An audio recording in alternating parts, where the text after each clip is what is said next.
Vamos falar sobre locação de imóveis, contratos, toda essa burocracia que muita gente pensa que pode dispensar, acha que é só chegar, assinar e pronto, mas tem muitas coisas por trás disso, principalmente em períodos como esse, mês de julho, onde Campina Grande, que é reconhecida como uma cidade universitária, recebe muitas pessoas de fora e muitas pessoas vêm para ficar por aqui durante o período de estudo.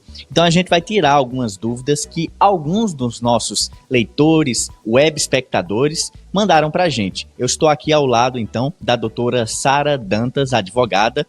Doutora, muito obrigado por falar com a gente. Vamos começar falando sobre os direitos e deveres. É necessário que tanto o locador quanto o locatário tenha acesso a essas informações e esteja atento no momento de um contrato de aluguel, não é isso? Boa tarde novamente. Boa tarde, é um prazer recebê-los aqui na Leal Queiroz para essa entrevista e informar aos telespectadores e ouvintes sobre esse direito tão importante que é o direito à locação, né? Então, os direitos e deveres são firmados inicialmente através da conhecer o imóvel, fazer vistoria de entrada, vistoria de saída são muito importantes, a fixação do contrato e as cláusulas que vão ser pactuadas em relação às partes. Então é importante saber como se dá a estrutura do imóvel quando se conhece ele, se define que ele vai ser locado e posteriormente como ele vai ser entregue pelo inquilino. Então é uma via de mão dupla, é preciso ser estabelecido isso em contrato e por isso que é importante não abrir mão dele. Prestar sempre atenção no que está descrito por lá, né? Inclusive, é uma dúvida bem recorrente.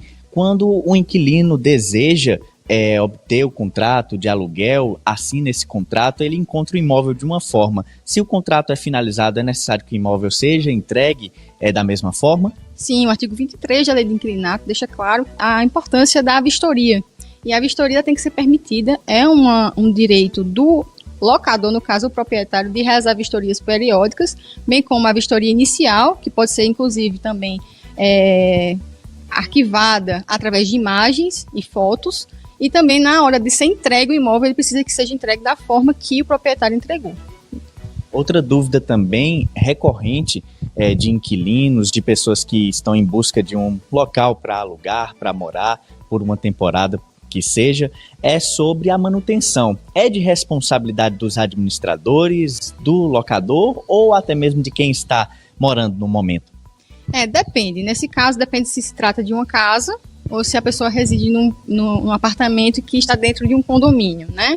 E depende de qual manutenção a que se refira o telespectador que fez a pergunta, o ouvinte. Se é uma residência, uma casa, né, essa manutenção, a manutenção ordinária, é da de obrigação do inquilino. Então, a partir do momento que o proprietário entrega um imóvel da forma perfeita de estado, a obrigação do inquilino é manter o imóvel de forma que ele se mantenha na conservação exata e correta que o proprietário entregou. Então, é a obrigação do inquilino. Agora, se tratando de questão de condomínio, que tem as obrigações de taxas condominiais e manutenção do prédio, que também vem junto com a obrigação do pagamento do aluguel, as manutenções extraordinárias, que são para investimento no prédio, é do proprietário a obrigação dessas taxas extraordinárias. Agora, quando se trata de taxas ordinárias, que é limpeza, essas taxas que são de manutenção do prédio, que vem junto com a obrigação do aluguel, aí é a obrigação do inquilino.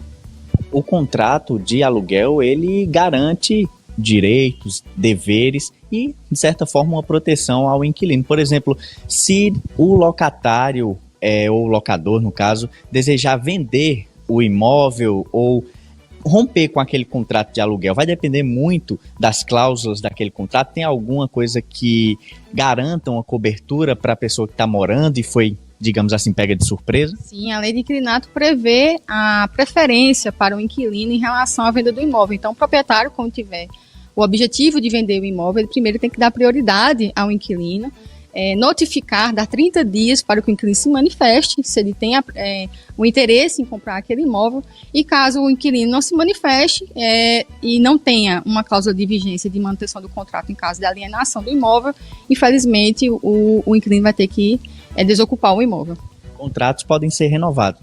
Sim, pode ser renovado dentro do prazo que foi estabelecido no contrato, e caso o contrato seja renovado de forma por prazo indeterminado, ou seja, as partes não renovem de forma dentro do prazo, aí é importante salientar, inclusive, que se for renovado por prazo indeterminado, é preciso o inquilino estar atento, porque ele pode ser despejado, porque não há mais vigência daquelas cláusulas que foram pactuadas anteriormente, precisam ser repactuadas. Caso contrário, o inquilino fica numa situação um pouco mais delicada.